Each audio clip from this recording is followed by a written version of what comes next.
Hey, what's going on, everybody? Welcome back to another episode of PMP's Den of Antiquities. And today, we're going to go through Rogue One and kind of talk about our hype for Andor. And first, we're going to talk about all you amazing guys first. We're going to shout out all your social medias. So, Brad, you want to go first? Hey, guys. Brad at on the Dragon _ Hawk on Instagram.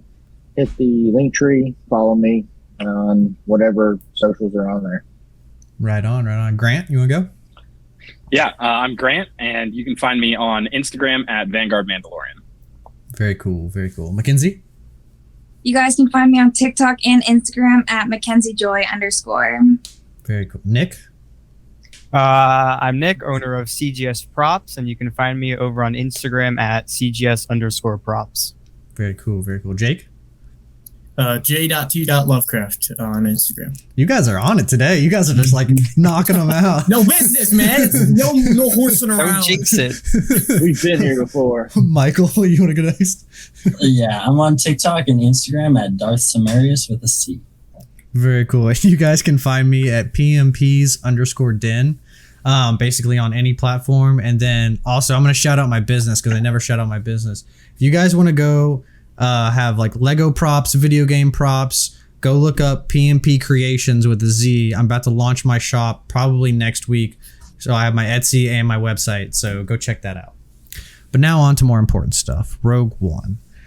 So, man, I didn't realize that Rogue One had come out almost 6 years ago. 2016. No way. Don't say that. That's crazy. Like, I was like, oh, it came out a couple of years ago. I'm like, nah, dude, it came out. Oh, I mean, 6 years to me is a long time. Like, that's like the long time. Like, how do you guys? Because I know a lot of you guys rewatched it. How do you guys? Does it still hold up to you, or does it maybe some? Because I know some people even have kind of like a delayed effect where they didn't like it at first and then they kind of grew into it. I know it's kind of either one or the other, but how are you guys feeling about it? How are you guys feeling about the movie after rewatching it? Love it. Still amazing. Still the same. It's still my favorite Disney movie of Star Wars to come out. Yeah. I think I'm gonna have to agree. Yeah. Man, it's just it still blows me away that it came out in 2016. I'm like, oh, it came out like 2 years ago, man. It's fine. Yeah. But is there any scenes in particular that really stuck out to you guys? I know there's a lot of really awesome scenes in that. Vader hallway scene. Really? So Last 2 seconds. Yeah. going back again from like where Jake's at, rewind a couple seconds, or I guess fast forward a couple seconds. The fact that it perfectly links A New Hope, like, had me absolutely mesmerized. I watched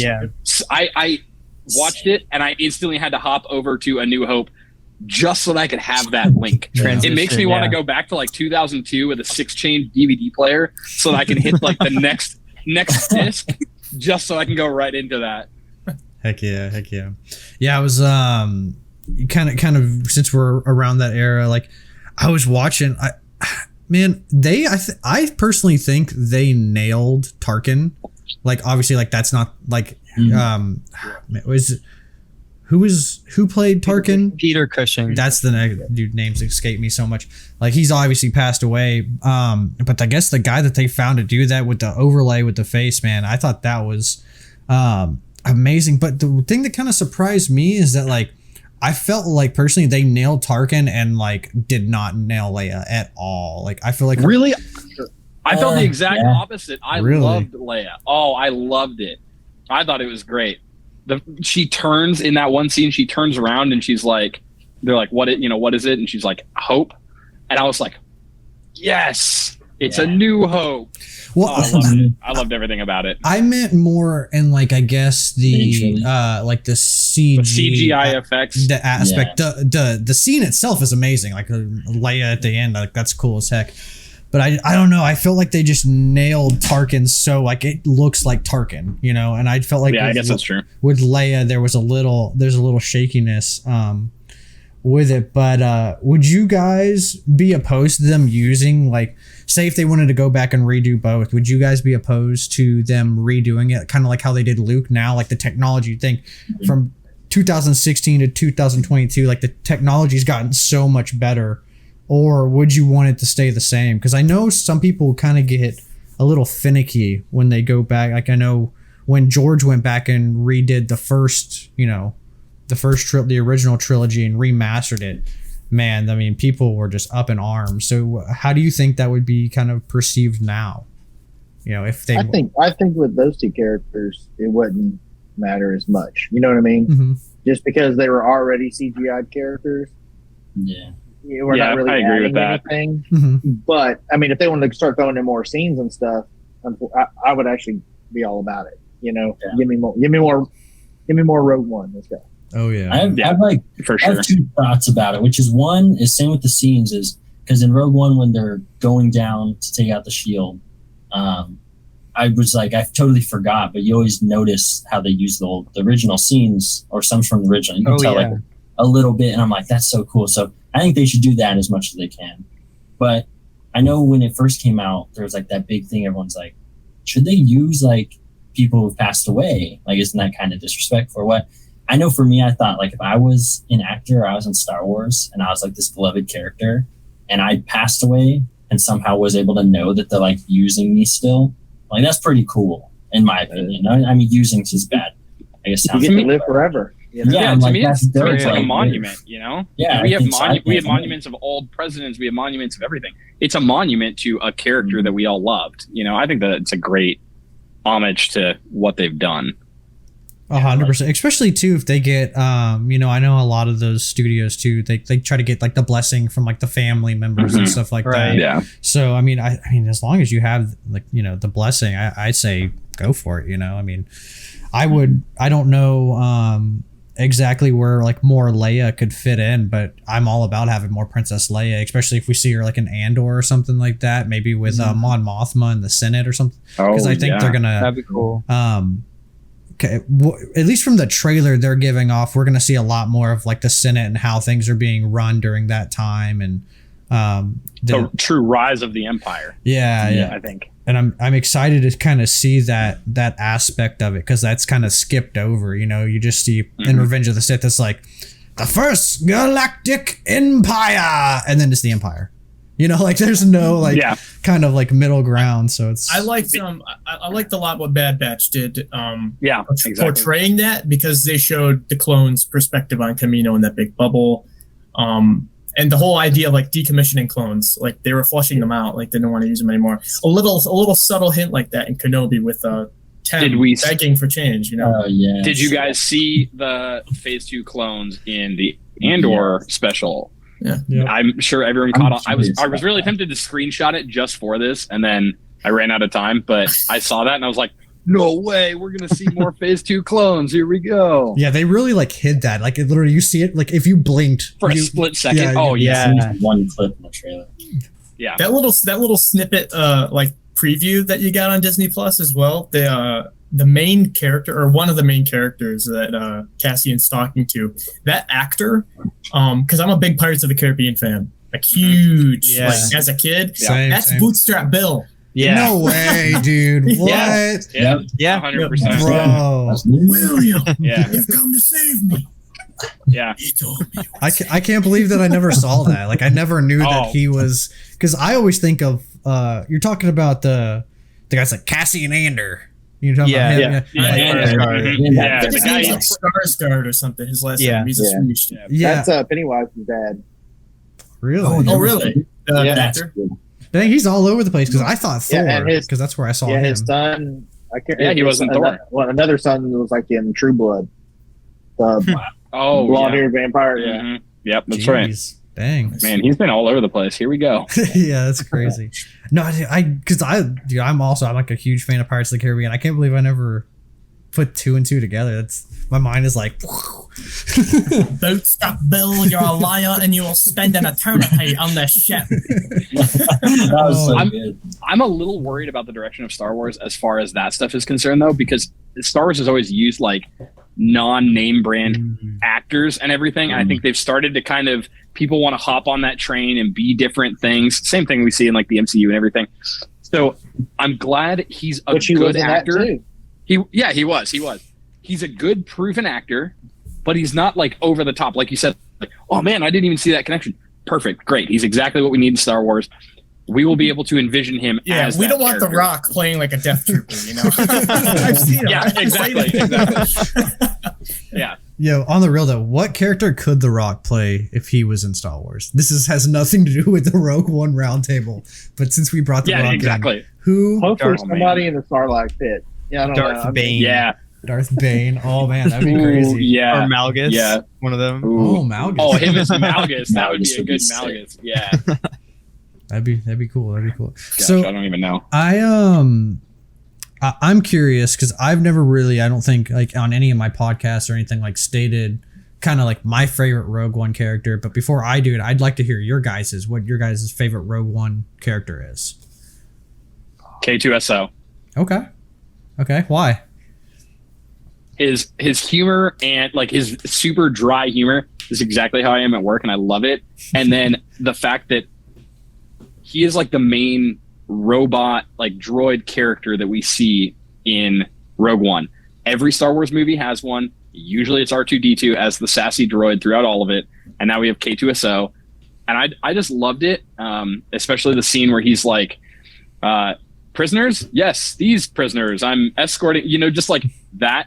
He's actually the one character that I'm really hoping that we see that we haven't seen. We saw with Kenobi, they showed Luke, but they never showed Leia. We never had any idea that Leia was coming in. And it was that big like surprise.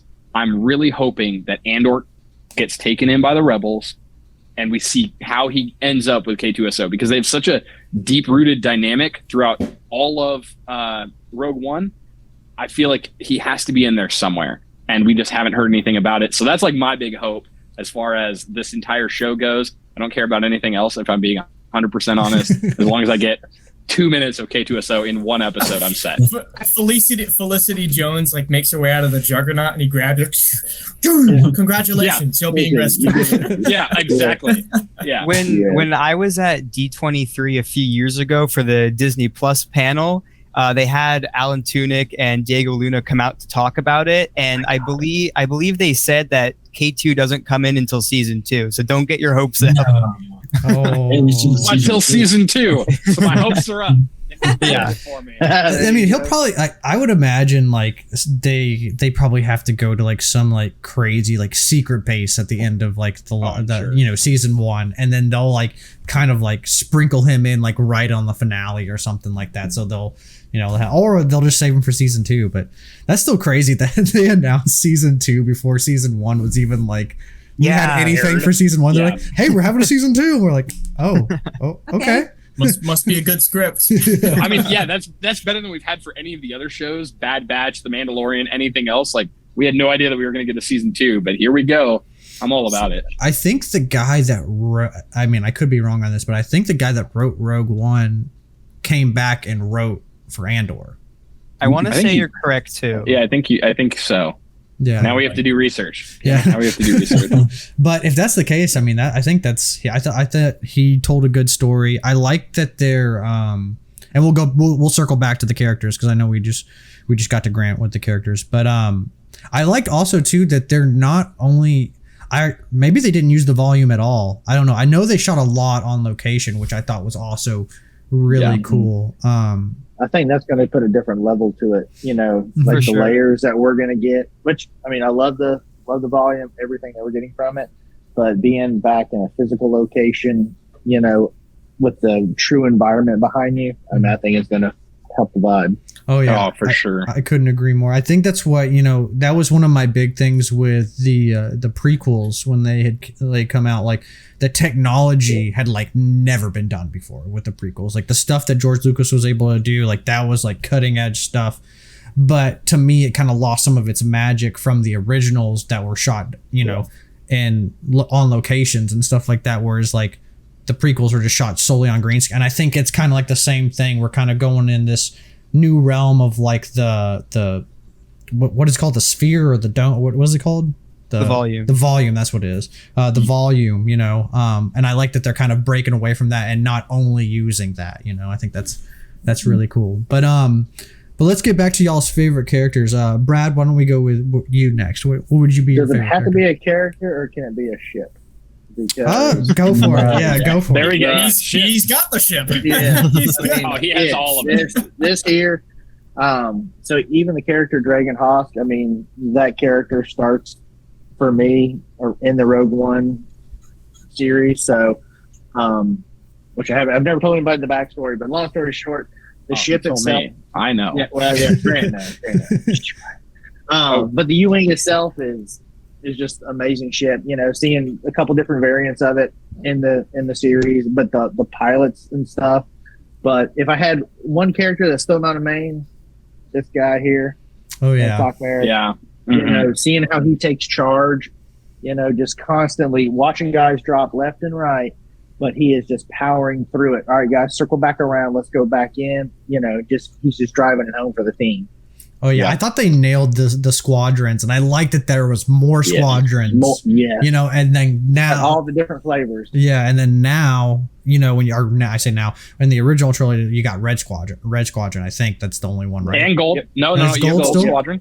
Gold Squadron. White too? Wing Yeah, bombers, the U-wings are Gold Squadron. Oh, Gold Squadron. okay. You can make your attack run now, and then they have that in Rogue One, and they have that in A New Hope. So Blue Squadron was the only one that was wiped out, and Rogue Yep, One. Correct. Yeah. And I thought that was beautiful. They created a whole squadron so they can introduce new characters, Yeah. and then they killed them all off so they can justify why they weren't in any of the other movies. Yeah. And same with Red 5 too. He got knocked Yep, out exactly. in that battle. Yep. Yep. Yep. Oh yeah. Yeah, that ship is freaking cool, man. I really liked that scene where that man, I don't know what that creature. It's like a monkey creature or something like that. That's like shooting. Oh, yeah, Oh yeah, yeah. yeah. That's, Yeah. So funny, That's so dude. But I cool. think they showed some of the abilities of the ship, how we see it interstellar travel and all that stuff, and then here it is in an atmosphere with gravity and everything else, and it's just coming in like a gunship, just literally wiping out stormtroopers and stuff like that. So Oh yeah. And dropping Yeah. troops. Yeah. and awesome dropping shit. troops. I mean, it's a versatile ship. Heck I yeah. love how they do those shots too. It's like a GoPro. They just stuck a GoPro on the ship as it's Oh, flying. Yeah. Dude, Mhm. Yeah. Yeah, Yeah. that was awesome. And it blew up one of those. What are they're not AT-ATs. They're the AT-AOTs. Yeah, yeah. They added like an extra letter Yeah. in there, but it had like cargo. The sand Yeah. ones. Yeah. It's the ones Yeah. that The Sandwalkers. Sandwalkers. Yeah. Mackenzie, what about you? What would you say your favorite character is? Okay, it's either K2SO or Jin, just because the humor, like, I love the humor. Like, when he has the backpack, just drops it, and and that's, like, my favorite scene. Yeah. Or just Jin, because she's an amazing character, and you can't go wrong with her, because I love her so much. If you can't tell, because I'm wearing her Yeah, costume. She's literally exactly. dressed as Jin Erso. Yeah. Who's Yeah. your favorite character? Not Jen Erso, but Well, she said K2 at first, and I was like, oh, wow. I thought you were definitely going to say Yeah, Jen. there we go. There we go. That's hard to choose. Rogue One's, like, my second favorite of all the Star Wars movies, so I can't pick. It's hard to choose. Yep. Fair enough. Fair enough. Nick, what about you? Ooh, that's really difficult. I don't know. I gotta go with probably Tam Pulsa. He's a background character on Jeddah. He's one of Saw Gerrera's minions, or I forget what their new group is called. Is it the guy with the vents? The vents that come down, or is that Artist- somebody The else? two The tubes. circular eyes. No, not two tubes. He's got. If you just look up Triangle Face Bounty Hunter, he comes up. His name is Tam. His mask kind of looks like the Guavian Death Doing this. Gang, but instead of a circle, it's a triangle. That's one character. I really like Director Krennic. He's kind of a lot like normal Imperials we saw, but Ben Mendelsohn just really brought something else to that role. He's a really good actor. And my third one is Admiral Radis. Same thing. Oh yeah. He's very similar to Akbar, but again, he just brings something completely different that I found that I was just enthralled with that character by the end of the movie. Oh yeah, it's he's good. Well, it's cool because you get to see different the calamari color because it's a different color, you know. So it's kind of cool to see that kind of different. Dude, straight up, I have never seen this character though. It's funny. A lot of the characters in the backgrounds of this movie also shows up in Solo. Really? Okay. Oh, really? Yeah, I've done a lot of research on these background characters to just pull information from some of the background characters I'm creating, and I've noticed a lot of them are reused in both movies as background characters. What's the dude's name again? I'm gonna look it up right here. Tam Polsa. TAMPOSSLA. Yeah. Just for people Yeah, who that don't wanna know. guy. Dude, his helmet looks Oh, sick. what the heck? He looks like he's got like an His ear is HK helmet from. Why do we not have more of this Cyberpunk. character? Right? How is this a But background see, character that none of us And have heard again, of? this is to me why Rogue One kind of just tops them all, because it's a movie based on the background characters. You know what I Oh, mean? that's what I There's love about so much it. of it. Yeah. I love it. For real. We don't see them again, but we have a movie of them, and they Right? But maybe we will in Andor. That's fingers crossed. I don't know. I mean, that'd be cool, man. Well, I mean, if we're getting Saw Gerrera, then That's true. These guys are going to be around. The Partisans are there. Partisans, that's the name. Yeah. The Partisans partisans. are there. So yeah, I was mesmerized by the dude with the vents. I really liked him. Two And then tubes. Yeah. There's actually Tubes. two brothers, right? yeah. Yeah. But They're in some comic books too. the little furry guy when they go to ambush the tank. With the whiskers. Yeah, I like him. You see him for like 2 seconds and you never see him. The again. dude that's holding the rifle that's as big as him, but Yeah. when we see a normal dude hold it, it's like a small little carbine thing. Dude, Yeah, Another I one love of it. Warwick Davis's cameos. Yeah. Really, that was Warwick Davis. Yo, Yeah. that's sick. Yeah. Yeah. He has to have played more characters in Star Wars than anybody else. I mean, For real. seriously, because I'm he pretty is. sure, I think yeah. he's in everything. That's great. I know That's Mark great. Hamill sticks voices in most movies and stuff, but Warwick's there. Oh yeah. Yeah. Wow. Okay, so wait, Nick? I just asked You're on you. Jake just- now. I just Jake, went, yeah. Jake, what about you, man? Who's your favorite character? It's probably a tie between Krennic and Tarkin. Nice. Um, okay. I was gonna say, if you're gonna say K2SO, I was like, everybody's just jumping on the K2SO band. I fully expected him to say Vader in the hallway is my favorite character. And that's it. I know you remind me. Hallway. Maybe. I think Okay. Vader's cheating though. Vader's cheating. You can't say Vader in Rogue One. Like you could just it's cheating. It's My the favorite same. character is the guy that goes, push, and he pulls Oh, yeah. take it. No, but Krennic. When I was down in ICC, I got to meet Julian Glover, who played General Veers, and he was slamming drinks at the bar, beers with Veers, and an old dude, really super awesome, nice dude. And Thrawn and Veers have to be some of the few Imperials that actually were able to accomplish something and like stand the test to Vader. Krennic had that kind of energy. And I like the little one-liners, are we blind? Deploy the garrison. I still quote farming? Oh man, your talents, that kind of. This is good. Yeah. I like them. And then Tarkin, everything that I liked about Tarkin in A New Hope was, reprised, and then some. It was very well done. So. Heck yeah. That dude, what blows my mind is in A New Hope, you see that there's like a seat that is empty. Like when they're all meeting on the Death Star, there's like a seat that's empty. That's not there. There's a couple seats, but like there's one, and some fan was like, "Bro, that was Krennic's seat. He's like not there anymore. Yeah. Like that was his I seat." like that It might have idea. been confirmed, I feel like. Yeah, I mean, like if he's on the You gotta Death think it's days later, so they haven't had time to, promote Yeah. somebody else. That's what I was like, oh man, that's rough. He went out. I mean, at least it was instant, but he went out in a rough way, man. He went out. I loved how Tarkin took the Death Star from Krennic. Yeah. Just like You said and it. that was Mine. You made this. I made this. yeah, that was such a Tarkin thing to do. Like, yeah, I mean, that was kind of yours, but it's mine now. Like, oh shit. Okay, well, there we go. Tarkin wasn't going to blow it up. Then he's like, Krennic's still down there? Go ahead. Just Yeah, the juice all up. the that's more mine reason. now. It felt Yeah. personal, dude. Like you didn't have Let's like turn it into glass. you're blowing up. They didn't blow up the planet, but they just blew up like Scarif. Like, the Citadel. but yeah. it felt personal because he was like, you know what? The blast will kill Krennic, but let's blow up the building that he's. Let's have let's have the laser beam go straight through it. Like that felt. I was like, damn. I was like, if I was Krennic, I'd be like, that's personal. He's like, I took that personal. Very. You'd think that for like 2 seconds. Yeah. I just heard the Halo headshot sound when that happened. Headshot. Like that was the only thing that I heard. Kill confirmed. Yeah. Michael, what about you, man? What's your favorite character? It's hard. It's Krennic's definitely, I would say it because he's in it more, but I think he's tied with Galen for me because both of them give off kind of what you were saying, Grant, is those like, I know they're from other movies, but to be honest, I couldn't tell you what they're from.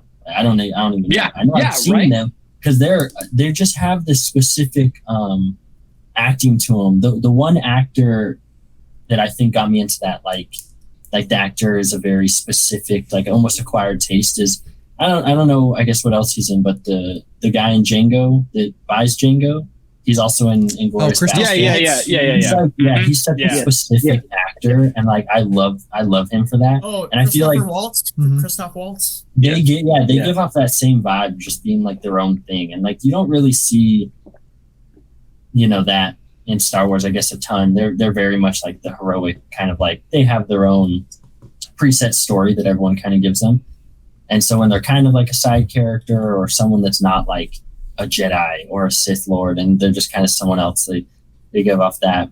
And then if I had to just give an overall, is definitely the Death Troopers. They're so freaking. I didn't want to interrupt anyone, but yeah, the Death Troopers. 100% for me. We have a topic about that too. Like I'm going to bring that up. Okay, we'll come back to that. Perfect. Those guys. Mike. Mads Mikkelsen.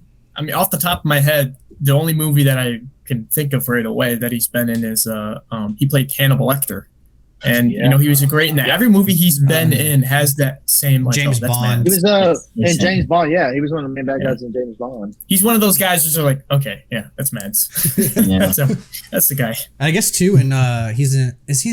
Is it Doctor Strange that he's in? Yes, that's right. Yeah. Is it? Yeah. Oh, there you go. Yeah. Yep. So Isn't he in Fantastic Beasts now too as Grindelwald, the new Grindelwald? Oh yeah. We're like, he's in this. Yeah. We got a streak going on. Quick, someone else say another movie. I know. If you hop on Netflix and just type his name in, he's in a bunch of B movies too. And they're if it's late at night and there's nothing on, give him. But he's not in the B movie though, right? No, correct. Damn. No. Chronicles of Narnia. R.I.P.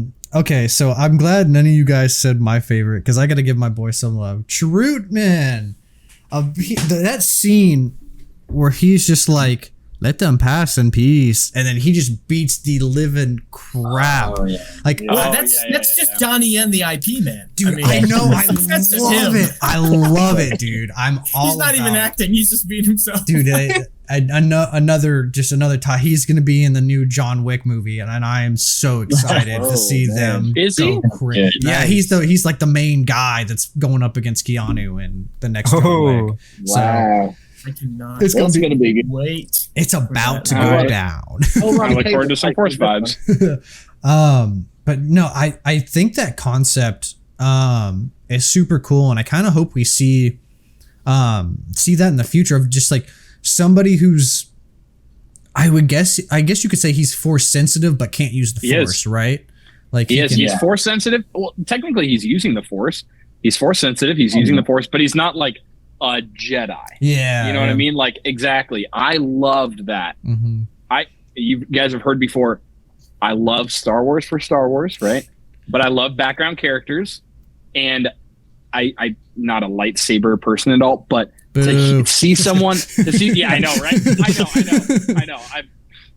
Not me, right? But anyways, but to see someone who can use the Force, because it's in everything, and we've heard of Force sensitive, now we see a Force sensitive, and he's not necessarily using the Force. He uses a stick, which like we all use sticks as lightsabers as kids, which I thought was a pretty cool, like, to me, it was kind of that throwback to, we know that you use sticks as lightsabers as a kid. Here's a Force sensitive character that has a stick, and he's going to do the same thing. Maybe I'm overthinking it entirely, but to me, that was kind of like a solid moment. Freaking bowcaster. What about that bowcaster? Oh yeah. Oh yes.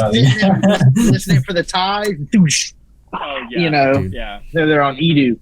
just popping it right between the canyons and stuff. It's still a prop I want to make. I don't know how I'm gonna 3D print it and make it to where it can do that, like to where it can like. Whoosh, but I need one in my arsenal. Make it in pieces and make it with hinges. I've seen people do that. So you make your centerpiece, have your other pieces bolt on there with pins that go through, so it can fold down, and then just make it a sliding piece that slides back and forth. Okay. Yeah, I'm gonna have to look. I don't know. That. Just a thought. We'll talk about it. Yeah. I have no idea what I'm probably doing. Build it out of. I am not an engineer at all. No, oh God. See, that's the thing that gets me is like I can model it, but like the engineering part, I'm just like I'm like that lady that has all the theorems and equations around. Like that's how I start getting. I'm like functionality. What? I don't know.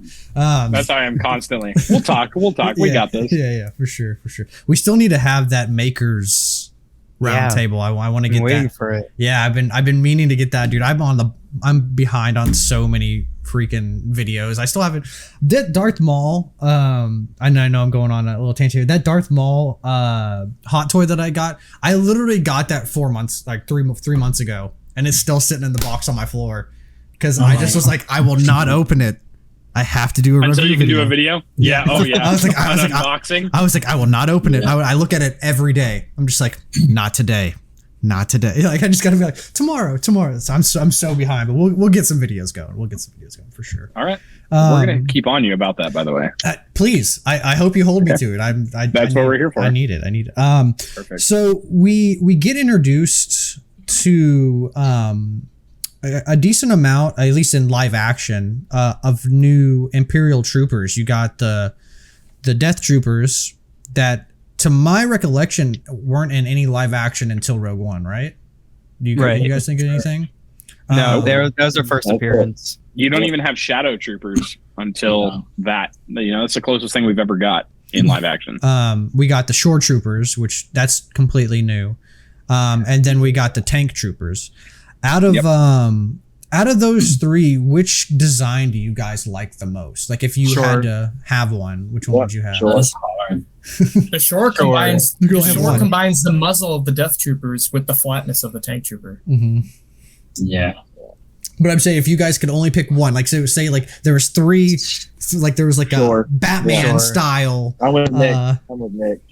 Shore. Okay. 2 Shores. Yeah, what else we got? Well, for one thing, the blaster, I can't remember the dual barreled blaster. Mm-hmm. E22. There you go. Yeah.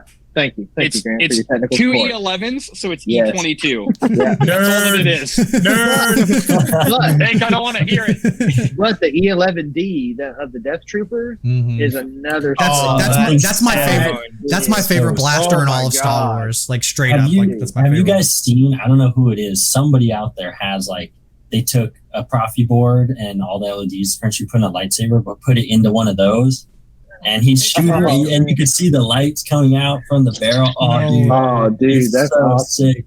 I have put a CFX board in there too, and all they do is cut little 8-inch strip LEDs. Yeah. Dude, you gotta drop that in the chat. If you know where that video is, drop it in the chat that we have. Because I have a friend. I'm not gonna name names, but he took an E11D and mashed it with an MP40. Not going to name names, but it turned out pretty sick. Just saying, it's going to float around on Instagram somewhere. I think it's a Blastech model. I don't know. It turned out really cool. I wonder who that is. That's gosh, I don't know. Weird. Is that the picture I seen in the chat? I was like, this is just a Space MP40. Yeah. I have to say that for me, it's the Death Troopers, and the only reason is the variation of the troopers coming from a military background. The fact that they're carrying extra ammo and they're carrying grenades and they have sniper rifles and they have assault weapons, like weapon. That was probably like before them. For me, it was the Sand Troopers because that was where you saw the most versatility in a trooper. And now you have the Death Troopers that have all of this different stuff. They have different comm system, different helmet setups depending on what they're doing. Like, I thought that was a very militaristic unit. Like, you want to create a special operations unit in Star Wars, that's the closest thing that we've ever seen.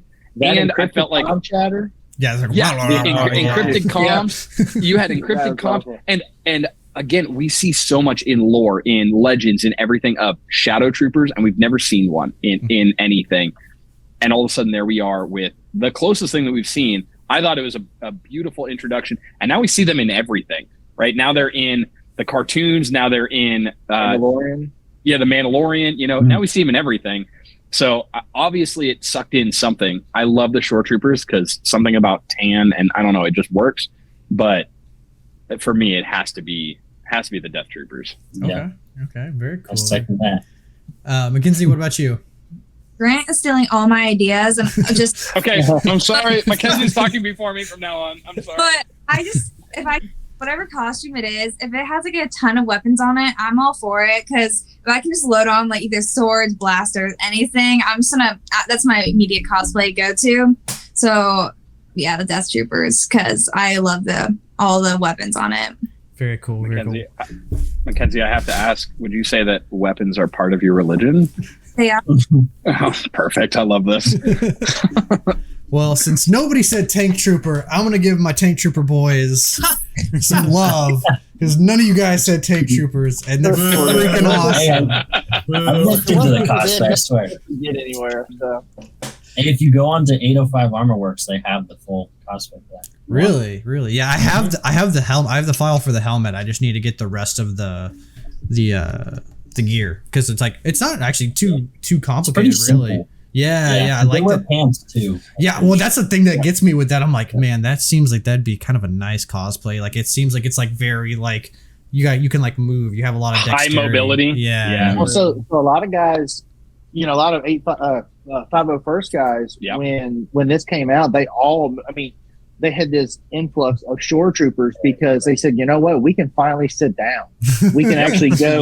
We can go troop and sit down. We don't have to stand up for 10 hours. So I'm doing a heavy Mando, so I feel that hard. Yeah, very hard. I see the all white variants of that. They had the there's that one cosplayer that has the it's kind of like it's like whited out.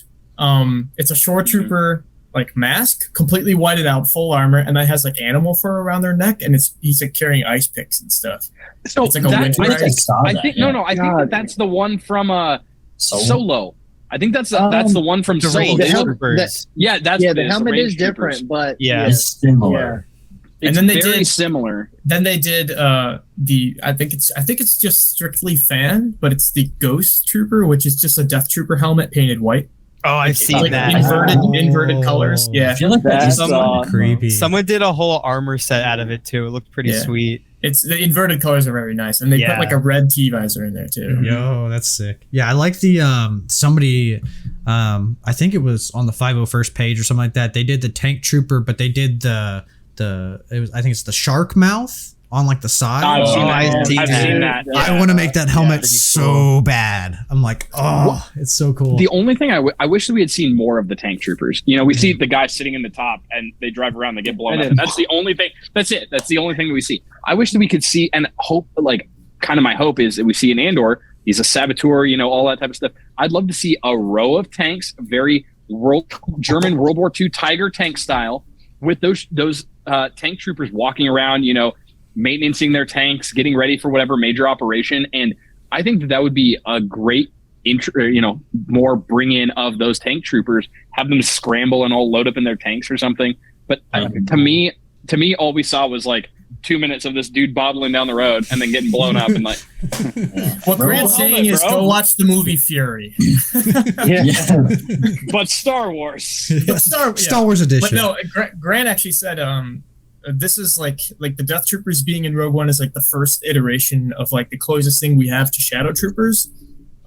Somewhere where in the beginning of the movie when they put the bag over the defector pilot's head, in that group of like people that are looking at them in the background, you actually see a Shadow Scout helmet. It's like all blacked out. Scout I saw helmet. that. You're right. There is. Yeah, it's. Isn't it green? Yeah. I want to say his armor's painted green. I could be wrong. Yeah, so he's got like a green field jacket, and then he's got dual harnesses and stuff. I think there's very an RPF for the guy. But it's a blacked out Scout helmet, which is. Yeah. This is why I really wish that we had Neil in here, because Neil would make that in a 3.75 character for us. Did he? Yeah, exactly. No. Is this the one that you meant? Yeah, well, they are canon, right? The Shadow Scouts? I'm pretty sure. No, I think they're only legends. We haven't seen them in anything, right? I mean, here's the thing. Jake has read every comic book that exists. canon is a touchy topic. Canon's what I want. Technically, the V5 Dark Troopers are the only canon Dark Trooper as of now. So like, exactly. Yeah. I know. Yeah, Jake, I was really trying to like throw towards you for that whole Shadow Trooper thing. I figured that you were going to list all of the Shadow Trooper comic books as soon as I said that. But in episode unfortunately, here we 12, are with V5. Look what I Yeah. totally forgot what I have. I actually have one up there. Oh, nice! Look at that. holding out on us. Come I on. know, Yeah. man. Yeah, That's awesome. I think we see him in. I could be wrong, but I want to say it's Force Unleashed. Like when you're on the Death Star, there's like yes. Oh yeah, Or no, some, for, but, Force like, Unleashed for sure. that's the only So- thing I can think of that's like video game or like movie related that we see them in. Yep. So the Shadow. Have we So not in seen that Fallen game, the Shadow Troopers actually have like a cloaking ability. Mm-hmm. And then the Evos, they're like the force resistant ones, and the Commandos, It's like freaking yeah, big old, the shield. like break your back and stuff like that. They're like, huh. Well, no, those big, they call them Purge Troopers, Yeah. because that's what it was back in the day. But those are actually Phase one. earlier renditions of Dark No, Troopers. phase Because two. I don't know if you've noticed, but when you zap them in the game, they actually scream like, Yeah, they're like, "There's a human in there." yeah. Yeah. Yeah, I think it's the phase It's two, conductor. right? It would be the phase. I want to say One it of was the phase two. earlier ones, because they started flushing out like, okay, we can't use humans anymore. There's like the machine is way Yeah. more. It's more gooder. Many much more gooder. Why say lot word when few word do trick? When few word do trick. Yeah. So this might be a controversial statement. I don't know.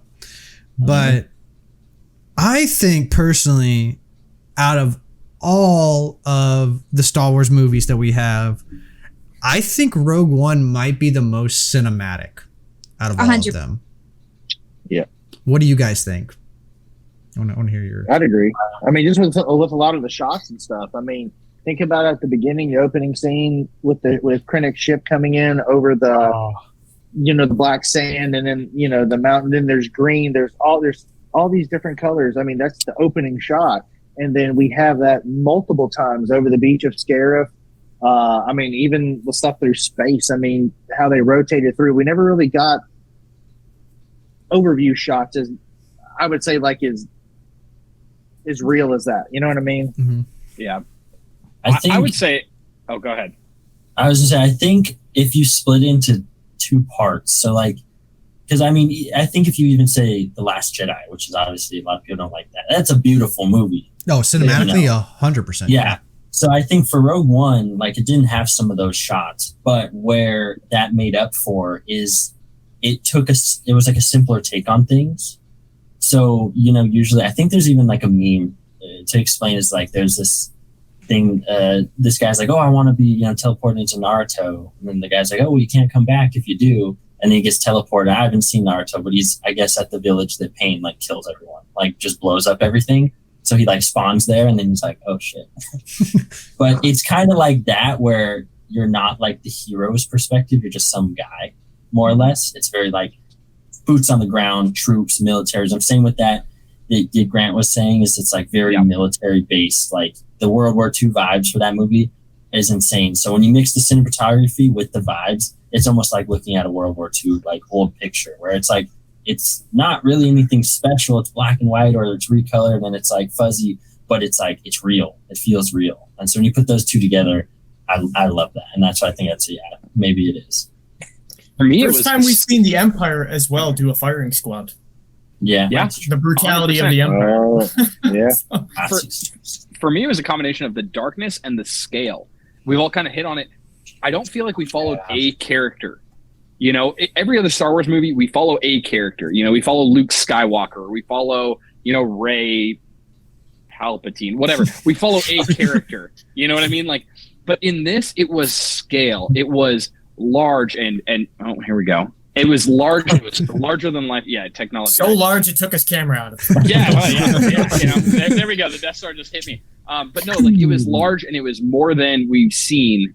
And it didn't follow a specific character. We had a beach assault. We had a large space battle. And it was just the scaling of all of it that I thought was the most I wouldn't say overwhelming, but like captivating out of the whole thing, if that makes sense. It was, like you said, the World War II vibes. We had a beach assault. We had an air battle. We had all these other things. And we did hit some main characters, but they weren't solely focused. We didn't just follow Jyn Erso her entire time.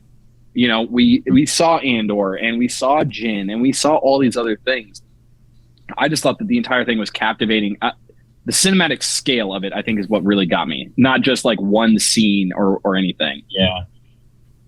Well, there's also the branching of trying to get them off of the planets that they were visiting as well. I mean, because they introduced a good amount of planets in that movie. Yep. Even I forget the name of it, but even the one that they rescued Jyn on, she was only on there for like... It's like Obi-Wan spelled backwards or something like that. Yeah, three or four minutes of screen time, and then they're gone. But like as K2SO said on Jeddah, we have a problem with the horizon. There is no horizon. Yeah. And that's what forced. I mean, that the walls quite literally closing in, forcing those characters to get the hell out of it. You know. That kind of, so it's and then obviously Vader, space 10T4. You have a blockade runner. Boom, going as Grant said, seamlessly right into A New Hope. So everything was very well leaving the scenes in the right momentum. Yeah. Scale also in the sense of like literal. Like you see a huge, ginormous Star Destroyer next to the Death Star's dish going into like it's so tiny. Yeah. Oh my gosh. Yeah, that thing is crazy. Well, even like so you see like the Star Destroyers next to the Death Star, and then like I think a few scenes later you see one of the Star Destroyers over Jeddah, and then it flips it. You know, it's like everything. Yeah. And it's like it's so crazy, like how big, like especially too, like I always knew the Death Star was like massive, but I never knew how big it was until like you see it. Like I thought they captured that so well, of like it like hovering over the planet. Like I think it's like when they go to Scarif, you see it like kind of slowly emerge, like it's rising, peaks up over the horizon. Yeah, I'm like, wow, that's. Well, like, even in the OT, you see a Super Star Destroyer, like one of the biggest ships they got out there. It's like a tiny little sliver next to the Death Star. Yeah, it's crazy because the second Death Star is even bigger than the first one. You know, it's like it's crazy it's crazy to see that. Like I don't know. That's why I had to say, I was like, man, I think Star Wars is obviously known for it's very cinematic, but I really think this one, just like as far as like scope goes, it just nailed it to a T. Yeah. But let's kind of move. So unless you guys have any other things you want to kind of mention about Rogue One, I kind of want to shift to Andor. Unless you guys have something else to say. I'm good with that. Yeah. Okay, cool. Okay, so we got a little, I don't know, what was it, like 5-minute snippet or something like that after they had like talked, roughly. First impressions. What did you guys think?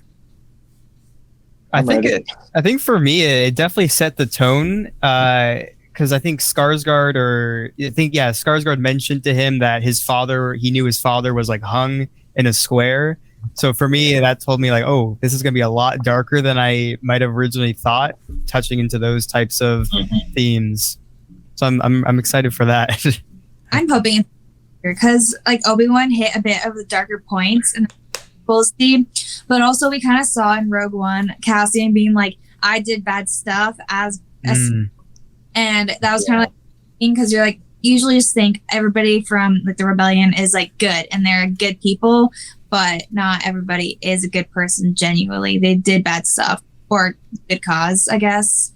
Well, talking about that, they do that whole thing where it's like they mention like multiple different things and then they get to assassin. And that's when they showed Cassian. I'm thinking we're going to see an assassination of someone, and it's going to be dark, and it's not going to be what we expect. And he tried to get Galen. So. Exactly. You know, and he had that kind of like moment because we had Jyn with him. But like, I'm looking forward to just seeing all of that, and I'm looking forward to seeing more non-Force using characters. We're not linking to anything aside Grant's from Rogue tired One. of it, man. He's pissed. No more lightsaber. No more Force. It binds us. It's in all of us, but I'm over it. But I mean, like, I look forward to all of that, and then the fact that we saw that, the first pistol that Cassian Andor pulls out in that scene. If you go back to all of the legend stuff and everything, it's slightly modified. Sure, it doesn't have that little Magwell energy cell thing off the side.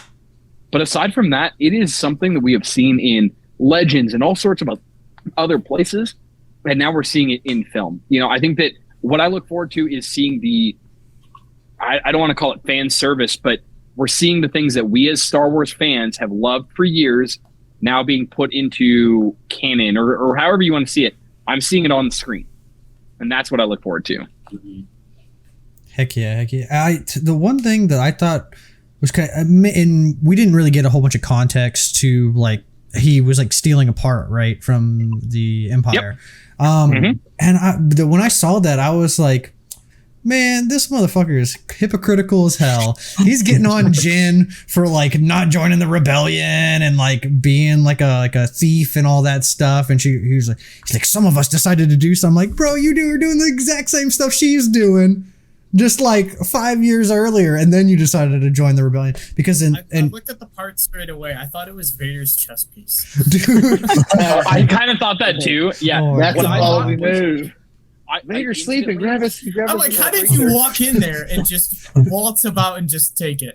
There's no way. Honestly, I'm really interested with that because in aircraft and everything, we talk about like a black box from a crashed aircraft, and that has all of the data of that crashed aircraft. And now we literally have a black box that he went in and stole. What info is that going to have? I really look forward to what that's going to be. I'm sure it's not going to mean anything in the overarching story. It's just a way of like sucking him into the rebellion. But I just want to know what secrets the Imperial has on that. Oh yeah.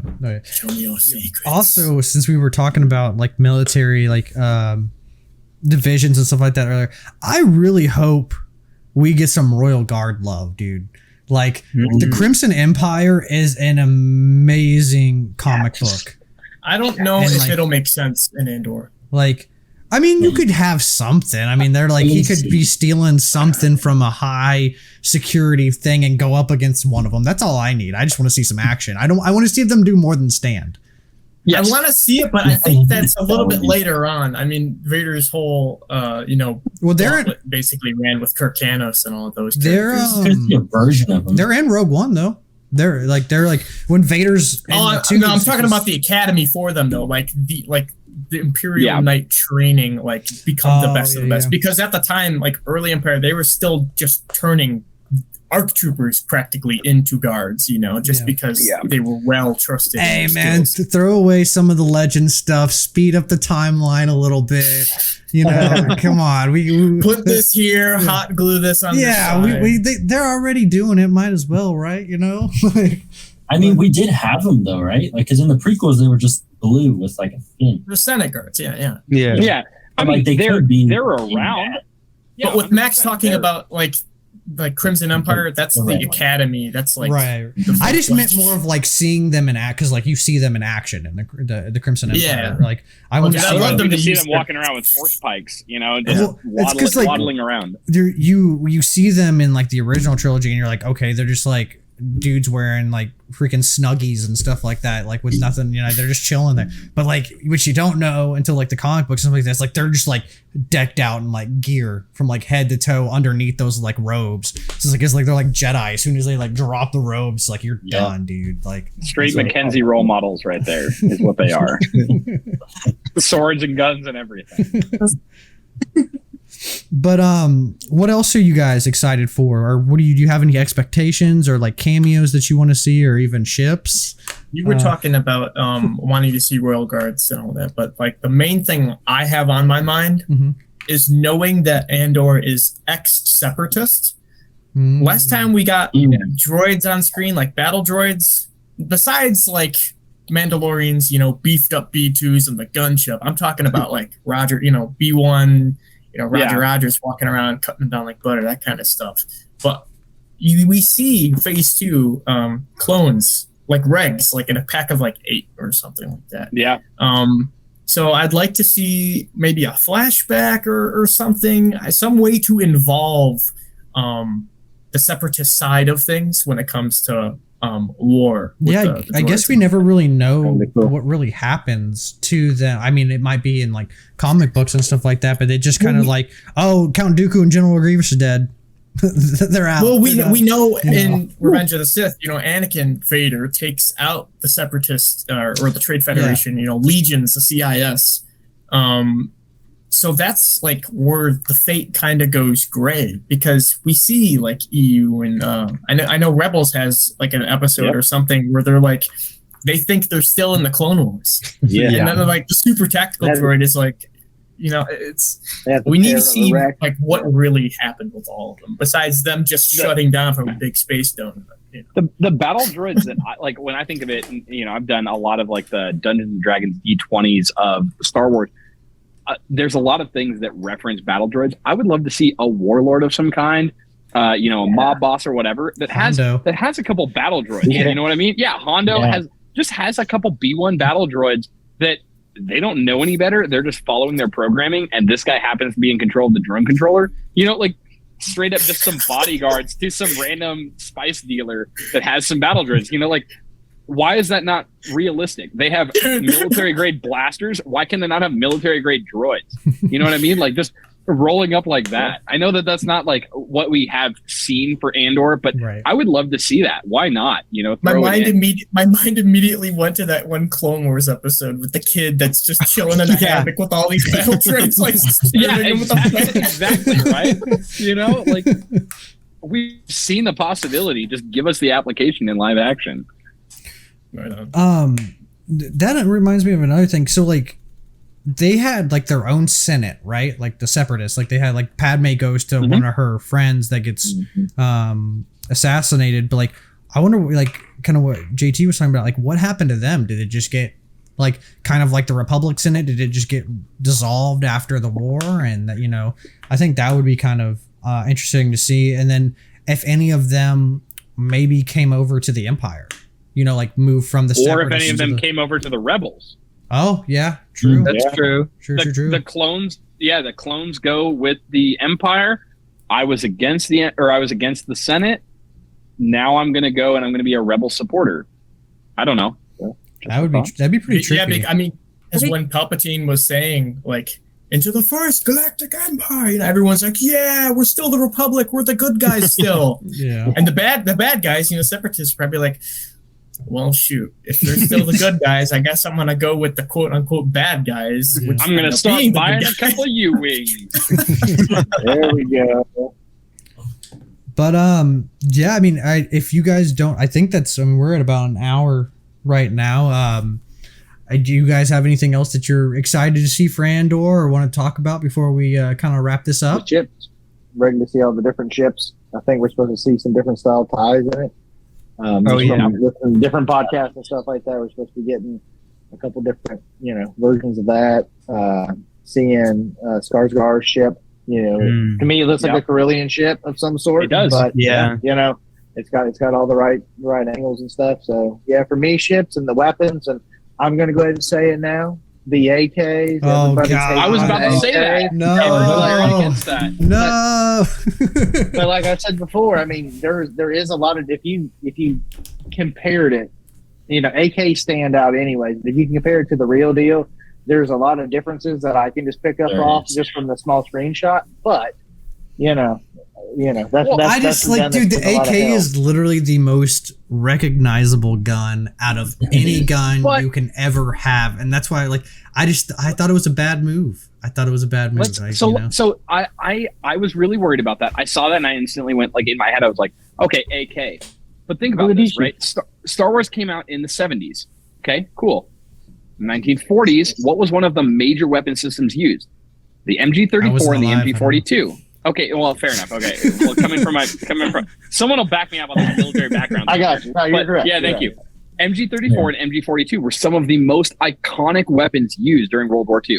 Not very far after. AK-47 came out in 1947.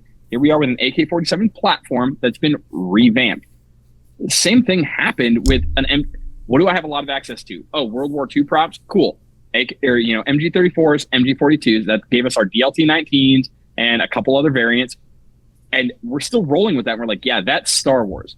But all of a sudden, something AK comes in fucking 30-something years ago, or more than that, 50-something years ago. And we're like, no. We all know what that is. You can't use that. and it's because it's still a used weapon system. You know, the 34 and the 42 went away. To me, it's a weapon system's a weapon system. Star Wars, give it some Graveleys, make it look a little sci-fi, and here you go. You know, It's like Qui-Gon using like a female product or whatever, Gillette razor as a shaver.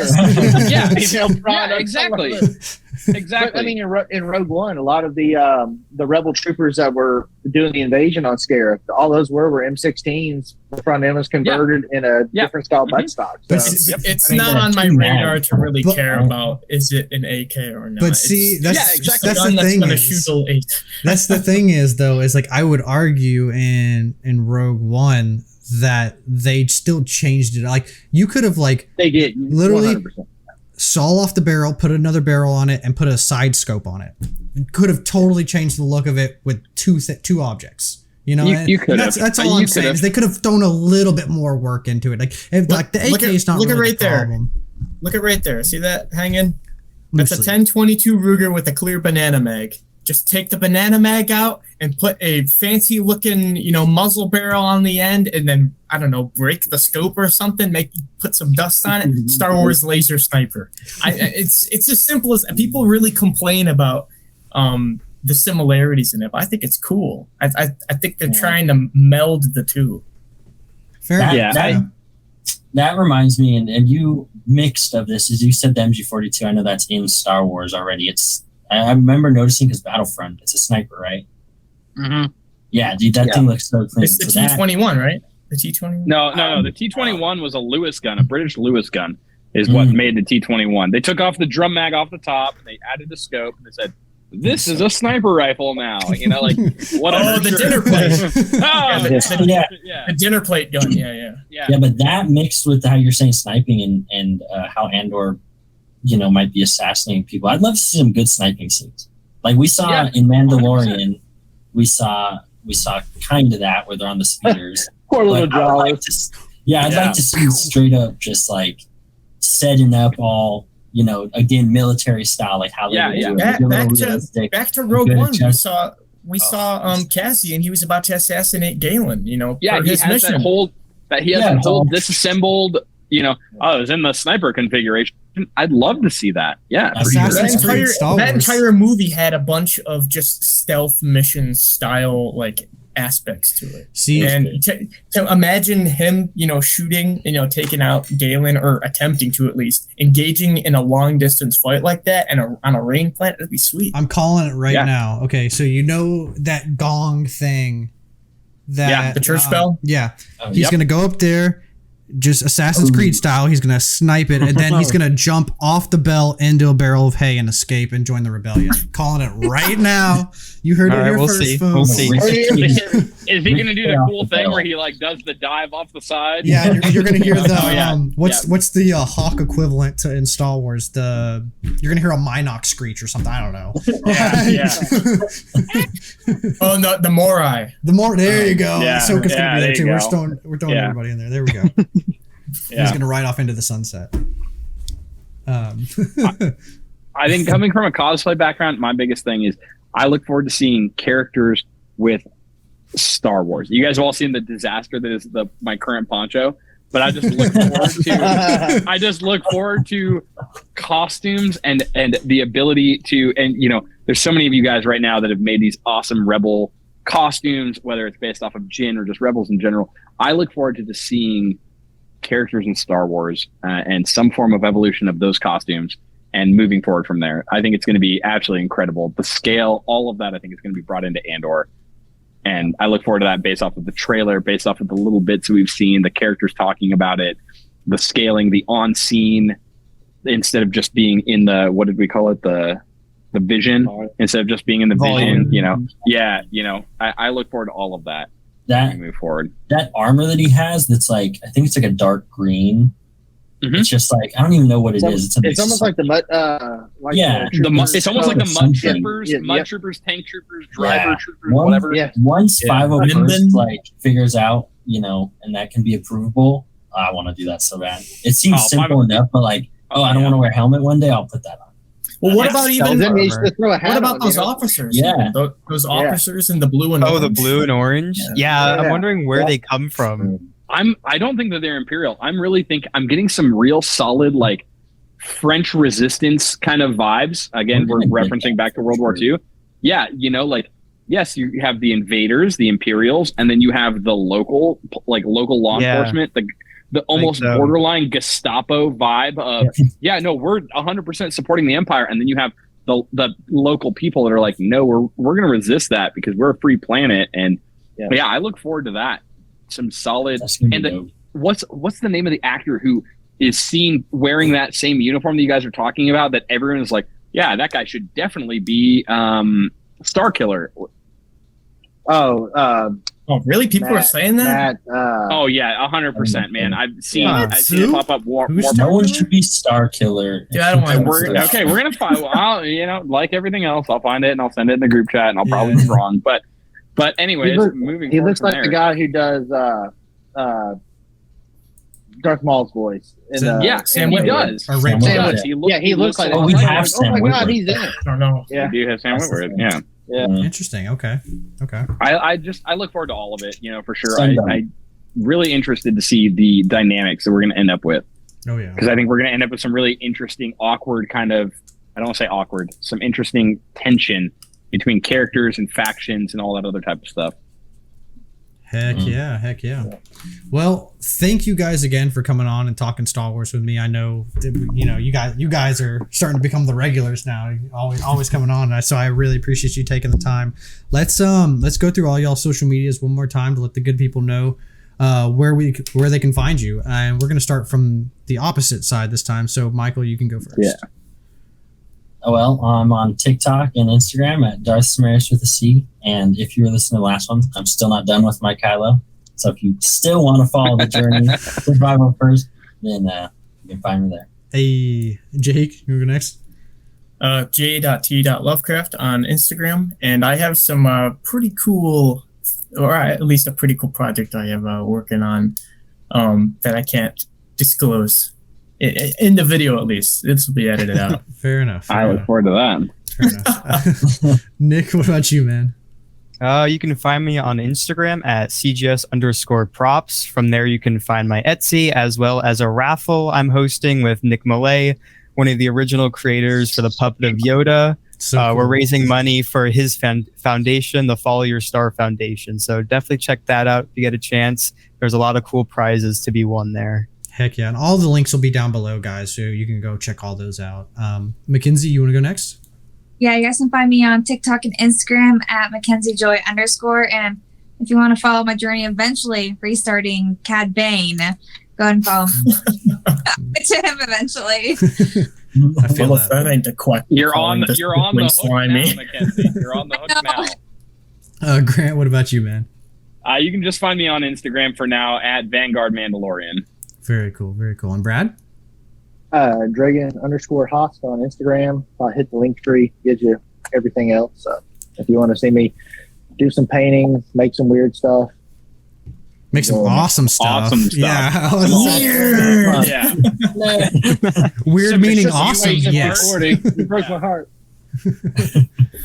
Well, thank you guys again for coming on. I really appreciate it. And if you guys have made it this far in this video, thank you guys for watching. Let us know down below, what are you most excited for Andor? What gets you excited? And as always, may the Force be with you.